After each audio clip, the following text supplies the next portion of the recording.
Good day and welcome back to the fourth part of our discussion on changes of variables, focusing in specifically on double integrals.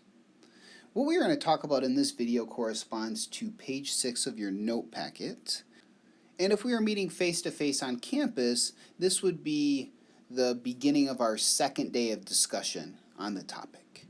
And what I would typically do for a second day of discussion of the change of variables is remind you of the associated ideas and formulas, which we will do in a moment, and then I would really kind of turn the floor over to you and ask you to work through the example we're going to cover in this video along with the example in the next video as I walked around, interacted, and then at the end of class we would throw some details on the board.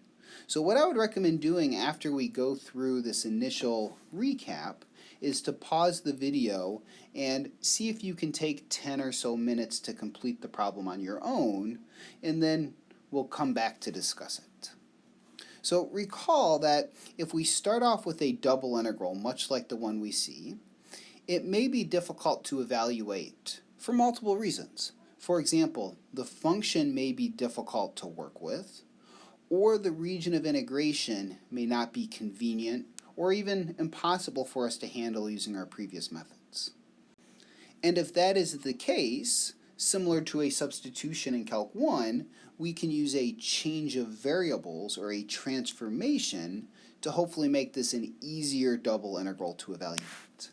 And our formula is that this would be the double integral over the corresponding region S in the UV plane, where we rewrite each variable accordingly. Every x needs to be expressed in terms of u's and v's, y's in terms of u's and v's.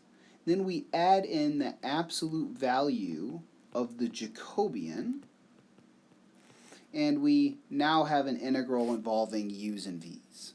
And remember, when I write du dv, I'm not indicating we need that specific order of integration.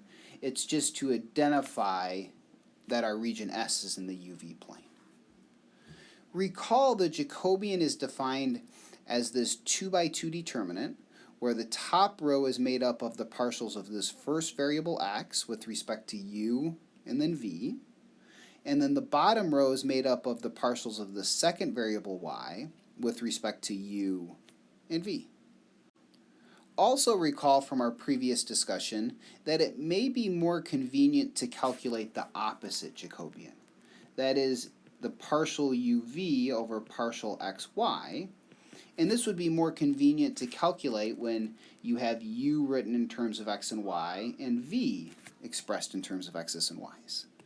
And this Jacobian is related to the Jacobian of interest for our formula by the fact that it's 1 over, or the reciprocal, of that corresponding Jacobian. So at this point, feel free to pause the video, take 8-10 minutes, see if you can complete this example.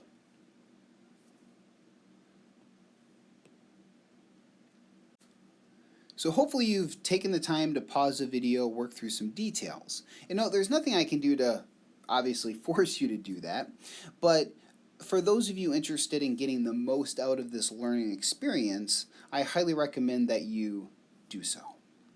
Now, I'm guessing an observation that you made right away is that we did not give you the transformation. And that was intentional.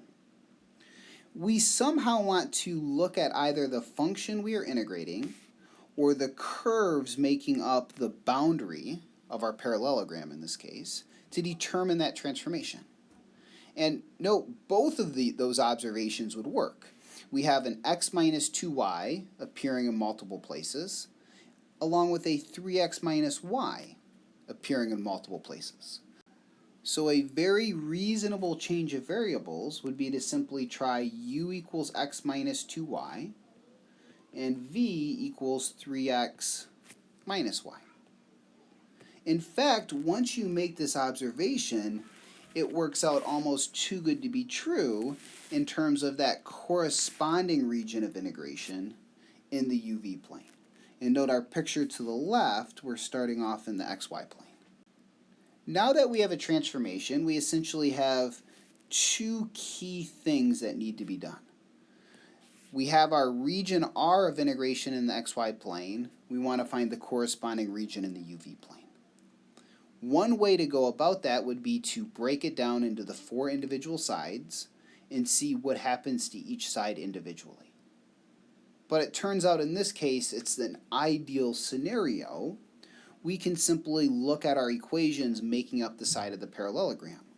We've already indicated that x minus 2y is u. So we have u equals 0, u equals 4.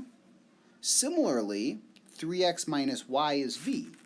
So we have v equals 1 and v equals 8. So in the UV plane, our region of integration is bounded by 4 lines. We have v equals 1, v equals 8, and then the vertical lines, u equals 0 and u equals 4. And we now have a very convenient rectangular region of integration. So thinking about our double integral of interest, the double integral over R of x minus 2y over 3x minus y becomes a double integral now over this rectangular region S. X minus 2y is u, 3x minus y is v. We have du, dv, but what remains is to substitute in the absolute value of the Jacobian partial xy over partial uv. But let's make a quick observation. U is written in terms of x's and y's, v is in terms of x's and y's. So this Jacobian is not going to be convenient to compute. But that's okay, because no, the opposite Jacobian, partial uv, partial xy, is extremely convenient to compute. We would take a 2 by 2 determinant, where across the top rows we'd have the partial of u with respect to x and y, respectively.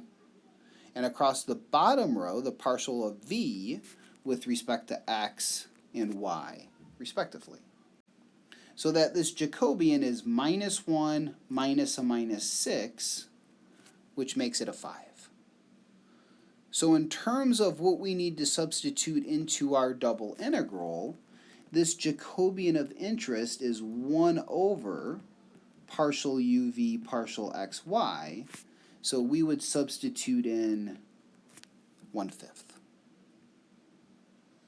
Now in terms of evaluating the integral, 1/5 is a constant which pulls out front. We're now integrating over a rectangle the function u over v. And I'll simply write du dv, but you could choose whichever order of integration you prefer. In terms of u's, we see in our rectangle above we're varying from 0 to 4. And in terms of v's, we're varying from 1 to 8. Now in terms of evaluating, this is once again as convenient as it can possibly be. We can break this up into 2 single integrals multiplied together. So we would have 1/5, the integral from 1 to 8 of 1 over v dv times the integral from 0 to 4 of u du. And without going through each and every detail, I'll note that we have 1/5, the natural log of 8, multiplied by 8, which completes the example. So once again, I want to note that we've covered all of the relevant ideas for this topic, but what remains is this very important part of the learning process, which is you taking the time to work through suggested problems. In the next video, we'll cover one more example. It corresponds to page 7 on our note handout. And I recommend before watching the video, once again, take some time and see if you can fill in those details and evaluate the double integral. So stay tuned and take care.